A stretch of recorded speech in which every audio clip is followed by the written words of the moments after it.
Exercício número 6. Um estudo caracterizou 5 ambientes aquáticos, nomeados de A a E, em uma região, medindo parâmetros físico-químicos de cada um deles, incluindo o pH nos ambientes. O gráfico 1 representa os valores de pH dos 5 ambientes. Utilizando o gráfico 2, que representa a distribuição estatística de espécies em diferentes faixas de pH, pode-se esperar um maior número de espécies no ambiente. Antes de mais nada, pessoal, o que esse examinador está fazendo? Ele está colocando um conceito que a maioria não conhece, que é o conceito de pH. Mas para você resolver este exercício, você não precisa saber o que é pH. Ele só coloca esse conceito para te confundir. Basta você olhar os gráficos e aí você vai perceber, por exemplo, que no ambiente A nós temos um pH de 10, ou no ambiente B nós temos um pH de aproximadamente 6, e assim por diante. E aí ele mostra no gráfico 2 o número de espécies no eixo Y e o pH ótimo de sobrevida no eixo X. Então aqui nós temos o pH ótimo de sobrevida e aqui nós temos o número de espécies.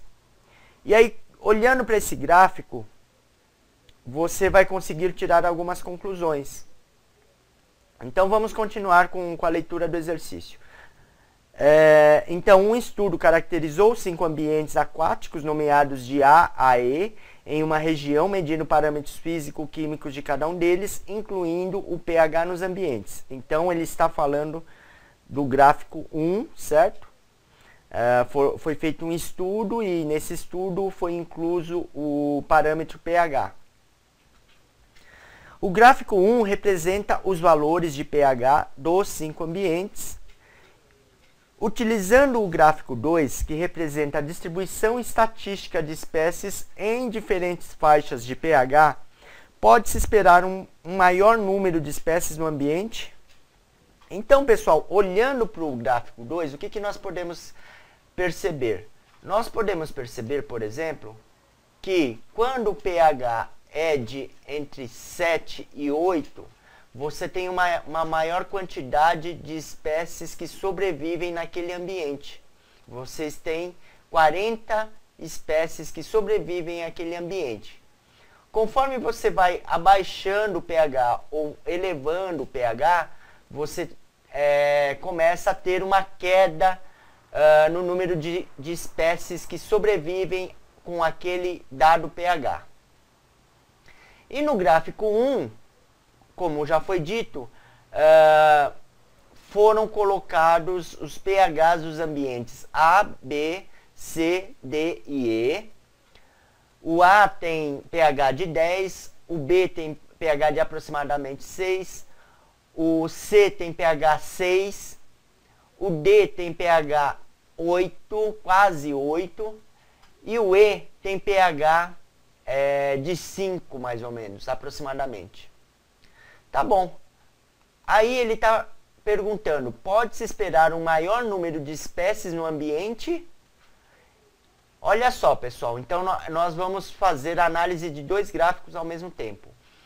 Nós percebemos então que entre o pH 7 e o pH 8, aqui embaixo, nós temos uma quantidade de 40 espécies que sobrevivem a este ambiente. Então o pH ótimo, o pH em que eu vou encontrar o maior número de espécies, vai estar entre 7 e 8. E este ambiente que tem um pH entre 7 e 8 é o ambiente D. O ambiente D é a alternativa D. Próximo exercício. Número 7. Quando um reservatório de água é agredido ambientalmente por poluição de origem doméstica ou industrial, uma rápida providência é fundamental para diminuir os danos ecológicos. Com o monitoramento constante dessas águas, aliás, desculpa, como o monitoramento constante dessas águas demanda aparelhos caros e testes demorados, cientistas têm se utilizado de biodetectores, como peixes que são colocados em gaiolas dentro da água, podendo ser observados periodicamente.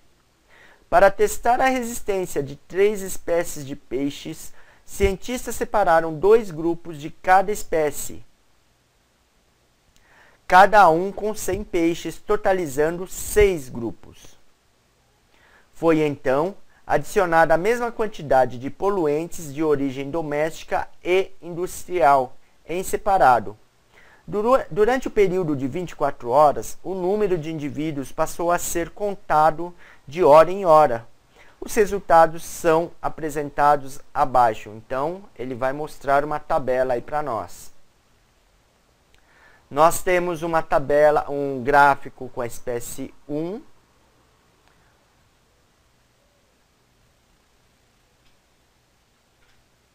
Nós temos um gráfico com a espécie 1, um gráfico com a espécie 2 e um gráfico com a espécie 3.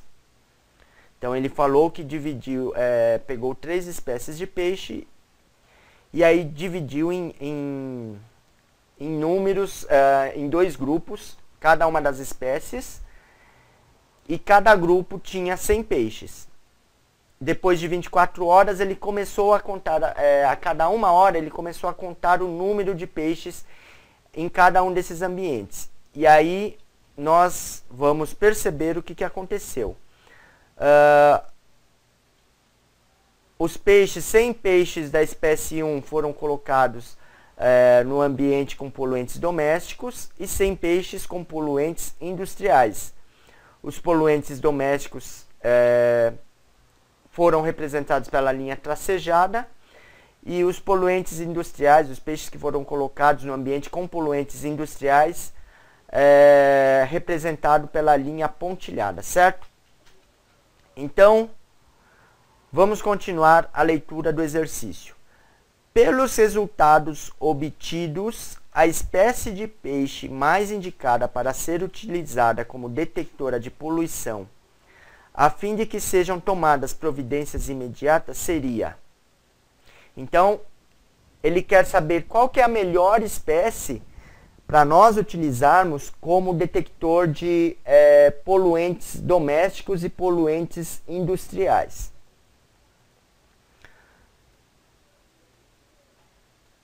Então, o que acontece? Vamos lá.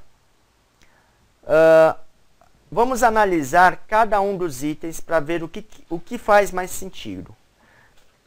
Alternativa A. A espécie 1, pois sendo menos resistente à poluição, morreria mais rapidamente após a contaminação. A princípio, pessoal, eu diria que essa alternativa faz muito sentido. Mas vamos continuar a análise. Alternativa B.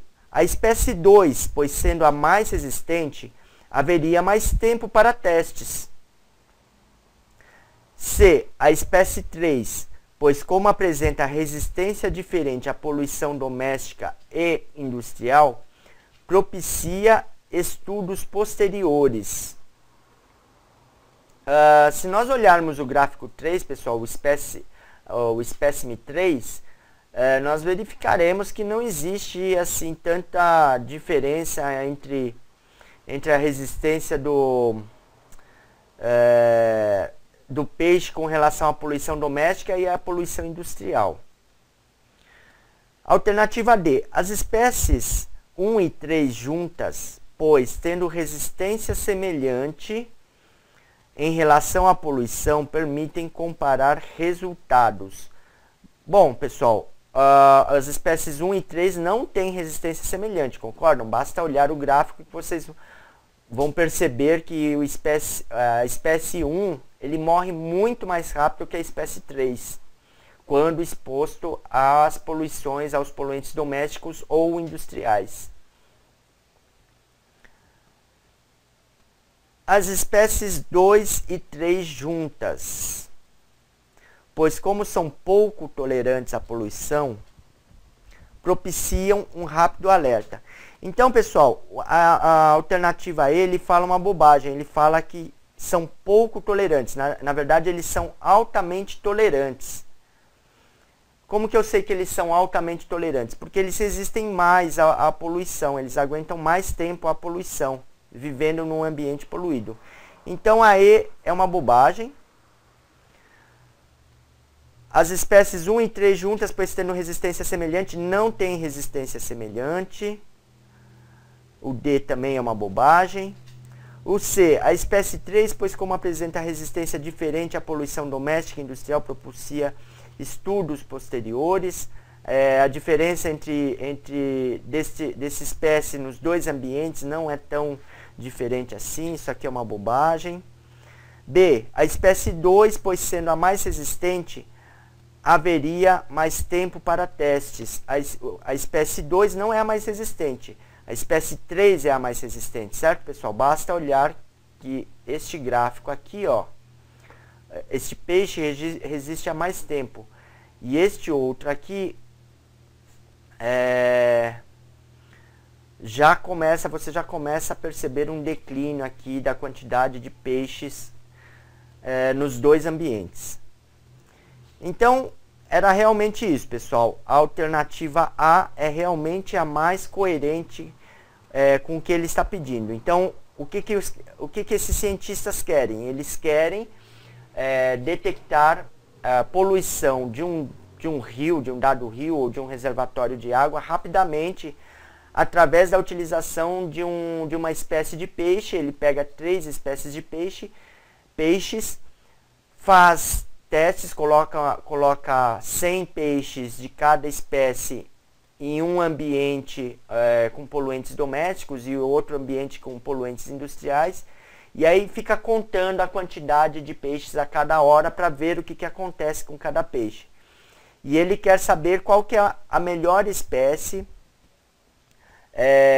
para se tomar providências imediatas.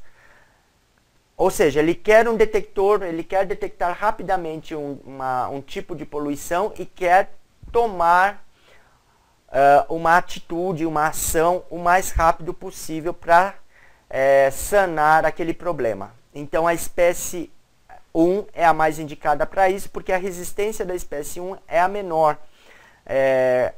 Assim que ele entra em contato com o poluente doméstico, ele já, em menos de 1 hora, já morre. Então, a espécie 1, ou seja, a alternativa A, é a mais propícia, a melhor para detectar a poluição doméstica ou a poluição industrial e os cientistas poderem tomar uma atitude com relação a isso. Próximo exercício. Exercício 8. As 23 ex-alunas de uma turma que completou o ensino médio há 10 anos se encontraram em uma reunião comemorativa. Várias delas haviam se casado e tido filhos. A distribuição das mulheres de acordo com a quantidade de filhos é mostrada no gráfico abaixo. Um prêmio foi sorteado entre todos os filhos dessas ex-alunas. A probabilidade de que a criança premiada tenha sido um filho único é de... Então vamos lá, pessoal. Então ele pegou uma população de 23 alunas que se formaram no ensino médio há 10 anos e que se encontraram em uma reunião comemorativa.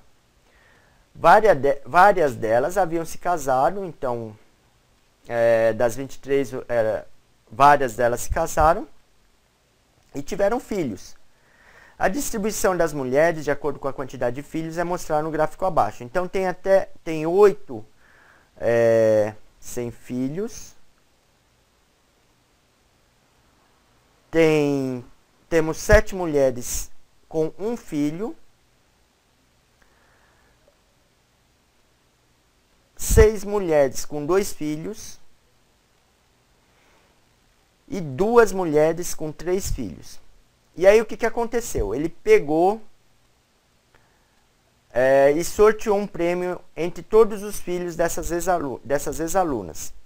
Então, já vamos fazer a conta aqui, se temos 7 mulheres com um filho, então nós temos 7 crianças aqui no primeiro caso. Aqui no gráfico, sem filhos, nós temos 0.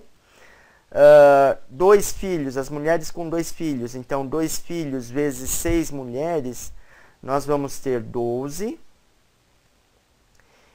E 2 mulheres com 3 filhos, nós vamos ter 6 filhos. Então, no total, nós temos 7 mais 12 mais 6 filhos. Isso dá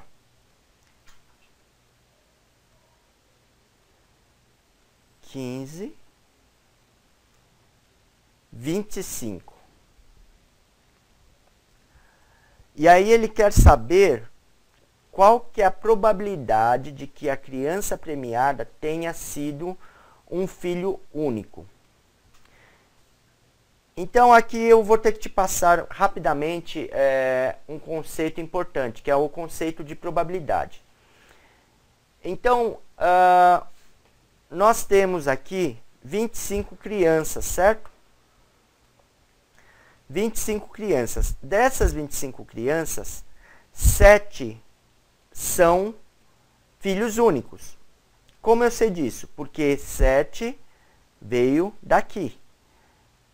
7 mães tiveram um filho, somente um filho. E ele está pedindo qual que é a probabilidade de que a criança premiada tenha sido filho único. Então, nós temos 7 crianças que são filhos únicos. 7 de 25. Então, a probabilidade de que a criança sorteada seja filho único é de 7 sobre 25. Ou seja, é a quantidade daquilo que está sendo pedido dividido pelo total daquele universo de crianças nesse caso, certo? Então, a probabilidade é de 7,25. Você não precisou nem fazer continha, concorda? Porque aqui nas alternativas ele já dá em termos de fração. Alternativa E. Próximo exercício. Exercício 9. Nos últimos meses, o preço do petróleo tem alcançado recordes históricos. Por isso, a procura de fontes energéticas alternativas fazem-se necessárias. Para os especialistas, uma das mais interessantes é o gás natural, pois ele apresentaria uma série de vantagens em relação a outras opções energéticas. A tabela compara a distribuição das reservas de petróleo e de gás natural no mundo e afigura a emissão de monóxido de carbono entre vários tipos de fontes energéticas. Então, nós temos uma tabela com a distribuição de petróleo do mundo, distribuição de gás natural do mundo, entre a América do Norte, América Latina, Europa, União Soviética, Oriente Médio, África, Ásia e Oceania. E do outro lado nós temos a emissão de dióxido de carbono. Então nós temos o carvão de baixo teor de enxofre, o carvão de alto teor de enxofre, óleo residual, óleos destilados e gás natural. Reparem, pessoal, como cai a quantidade de emissão de dióxido de carbono.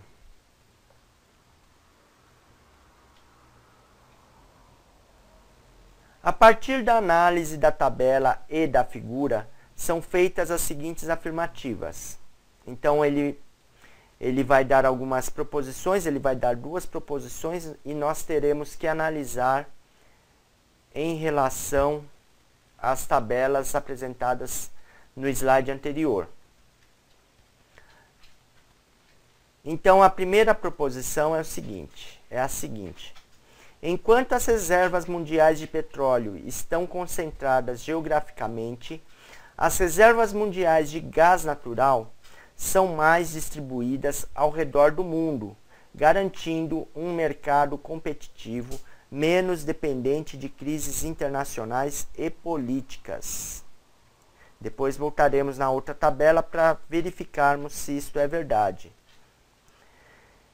E proposição 2, a emissão de dióxido de carbono para o gás natural é a mais baixa entre os diversos combustíveis analisados, o que é importante, uma vez que esse gás é um dos principais responsáveis pelo agravamento do efeito estufa. O 2 de cara nós sabemos que é verdade, porque nós já fizemos uma pré-análise do gráfico no slide anterior, certo, pessoal? Então vamos voltar lá no slide anterior e vamos verificar o que acontece com a distribuição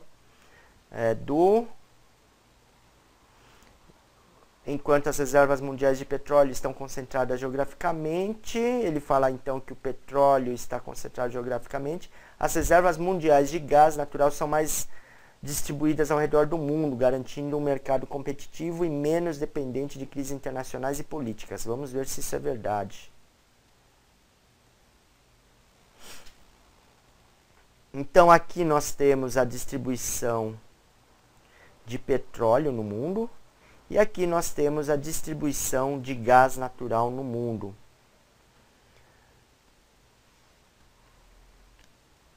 Nós percebemos que existe uma grande concentração de petróleo no Oriente Médio, 64% das reservas mundiais estão com eles. Só considerando isso, nós verificamos, por exemplo, que o gás natural está dividido entre Oriente Médio, a maior quantidade está entre o Oriente Médio e a ex-União Soviética. Então, o que aconteceria neste caso? Se nós nos tornássemos menos dependente do petróleo e mais do gás natural, haveria um aumento do equilíbrio, uma divisão do poder entre União Soviética e Oriente Médio.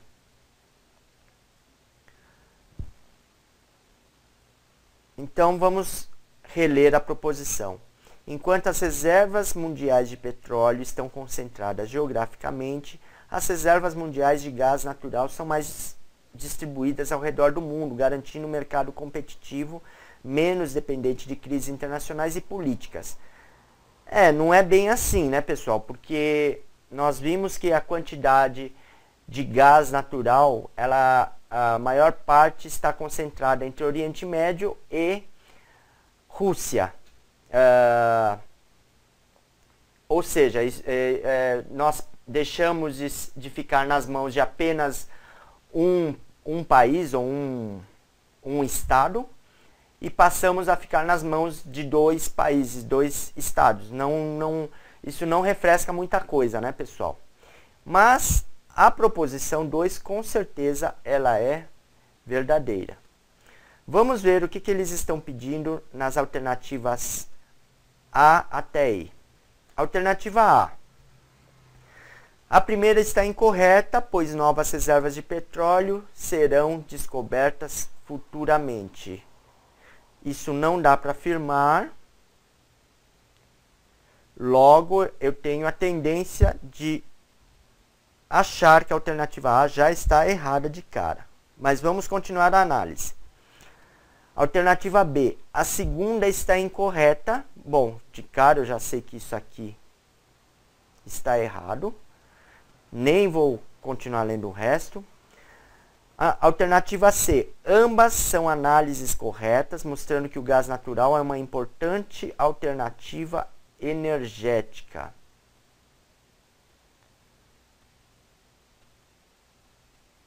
Esta aqui, vamos analisar as outras, depois voltamos para C. D. Ambas não procedem para o Brasil, que já é praticamente autossuficiente em petróleo e não contribui para o agravamento do efeito estufa. A segunda metade da frase é errada, certo?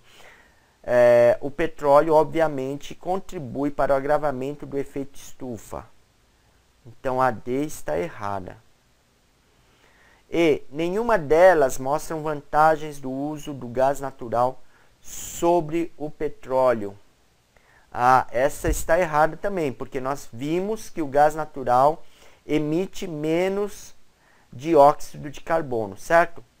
Então, logo, a alternativa correta é a C.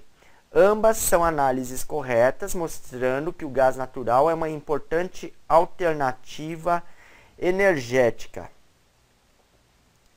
A A já está incorreta, a B está incorreta, elas estão com vícios.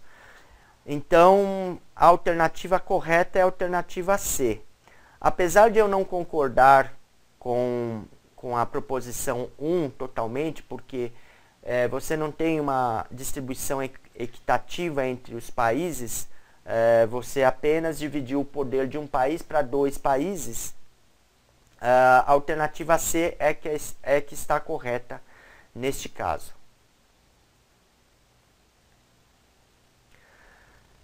Exercício 10. Em uma área, observa-se o seguinte regime pluviométrico.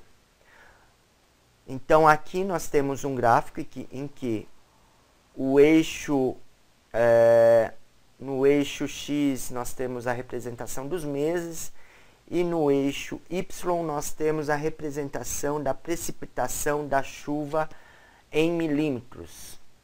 Então, reparem que conforme o ano vai passando, vai caindo a quantidade de chuvas. No meio do ano ela cai ao seu menor nível. E aí essa quantidade de chuvas começa a aumentar novamente. Os anfíbios são seres que podem ocupar tanto ambientes aquáticos quanto terrestres. Entretanto, há espécies de anfíbios que passam todo o tempo na terra ou então na água. Apesar disso, a maioria das espécies terrestres depende de água para se reproduzir e o faz quando essa existe em abundância, ou seja, quando a água existe em abundância. Os meses do ano em que, nessa área, esses anfíbios terrestres poderiam se reproduzir mais eficientes são de... tá fácil, né, pessoal? Ele só quer saber quando é que ocorre mais chuva, ou seja, quando é que o tempo está mais propício para a reprodução dessas espécies. Então, seria de setembro a dezembro? Setembro a dezembro faz sentido, certo, pessoal? A alternativa A está correta, mas vamos ver se existe uma mais correta do que a alternativa A. De novembro até fevereiro também está correto, né, pessoal? Na verdade, está mais correto ainda. De novembro a fevereiro.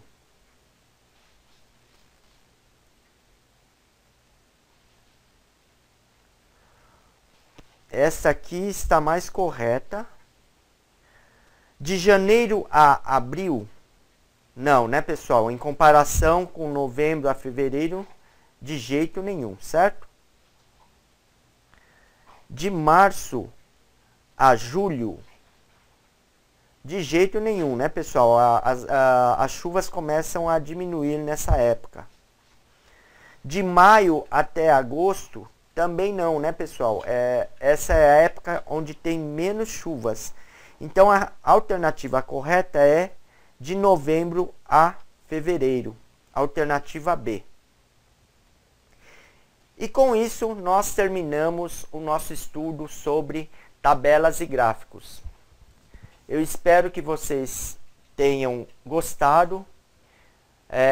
Me mandem as suas dúvidas através do e-mail contato@orionconcursos.com.br. Utilizem também o nosso fórum.